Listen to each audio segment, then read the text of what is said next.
2018-19 kelas B2. Baik, di sini saya akan menjelaskan tentang materi sediaan parenteral. Sediaan parenteral merupakan sediaan steril yang digunakan tanpa melalui saluran cerna atau langsung ke pembuluh darah, sehingga diperoleh efek yang lebih cepat mencapai sasaran. Injeksi dan infus termaksud obat yang diberikan secara parenteral. Keuntungan sediaan parenteral yang pertama, efek obat yang cepat, memiliki biaya yang baik, hampir sempurna, menghindari obat rusak pada saluran cerna, pengobatannya bisa pada pasien yang tidak sadar, obat bisa diberikan ke pasien untuk anestesi, obat bisa diberikan untuk terapi keseimbangan elektrolit. Kerugian dari sediaan parenteral yang pertama, efek toksisitasnya sulit untuk dinetralkan apabila terjadi kesalahan dalam pemberian obat. Kedua, pemberian sediaan parenteral sangat berkaitan dengan ketentuan prosedur asepsis sehingga rasa nyeri pada penyuntikan tidak dapat dihindari. Ketiga, pemberian obat secara parenteral susah untuk mengubah efek fisiologinya karena obat sudah berada dalam sirkulasi sistemik. Keempat, sediaan parenteral merupakan sediaan mahal. Persyaratan sediaan parenteral yang pertama, kandungan sesuai etiket. Kedua, penggunaan obat wadah yang cocok. Ketiga, aman secara toksikologi. 4, tersatukan tanpa terjadinya reaksi. 5, steril, bebas dan kumat, bebas pirogen, isotonis, dan isohidris. Rute pemberian sediaan parenteral meliputi subkutan, intramuskular, intravena, intrahekal, sampai intraspinal, intraperitoneal, intradermal, dan intraarteri. Yang pertama, rute subkutan meliputi pemberian obat di bawah kulit. Injeksi volume kecil dilakukan pada jaringan longgar di bawah kulit, biasanya pada permukaan terluar dari lengan dan paha. Digunakan untuk obat yang tidak menyebabkan iritasi jaringan, absorpsinya lambat dan konstan sehingga efeknya bertahan lama. Mudah dilakukan sendiri, contohnya insulin dan lidocain. Yang kedua, rute intramuskular.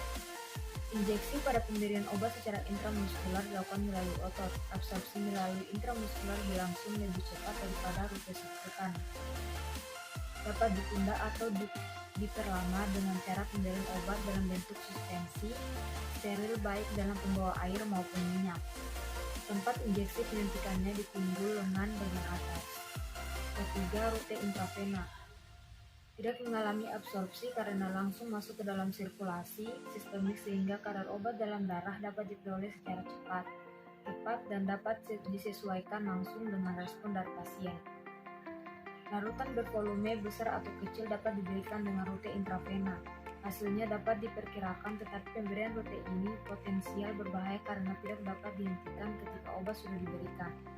Bila injeksi diberikan terlalu cepat, kadar obat dalam darah meningkat terlalu pesat. Oleh karena itu, injeksi secara intravena sebaiknya dilakukan secara perlahan-lahan.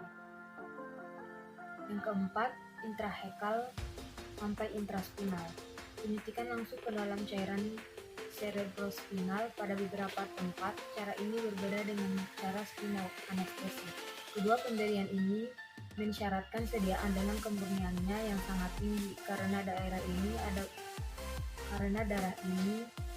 ada barir atau sawar darah sehingga daerahnya tertutup. Sediaan intraspinal anestesi biasanya dibuat hiperbarik, yaitu cairannya mempunyai tekanan barik lebih tinggi dari tekanan barometer. Cairan sediaan akan bergerak turun karena gravitasi, oleh sebab itu harus pada posisi pasien tegak. Kelima, intraperitoneal. Penyuntikan langsung ke dalam rongga perut di mana obat secara tepat diabsorpsi. Sediaan intraperitoneal dapat juga diberikan secara intraspinal, intramuskular, subkutan, dan intradermal. Yang keenam, intradermal. Penyuntikan melalui lapisan kulit superficial, tetapi volume pemberian lebih kecil dari subkutan. Absorpsinya sangat lambat sehingga onset yang dapat dicapai sangat lambat pula. Yang ketujuh, intratekal atau intraarteri. Digunakan khusus untuk bahan obat yang akan berefek pada cairan cerebrospinal. Digunakan untuk infeksi SSP seperti meningitis, juga untuk anestesi spinal. Intratekal umumnya diinjeksikan secara langsung pada lumbar spinal atau ventrikel, sehingga sediaan dapat berpenetrasi masuk ke dalam darah yang berkenaan langsung pada SSP.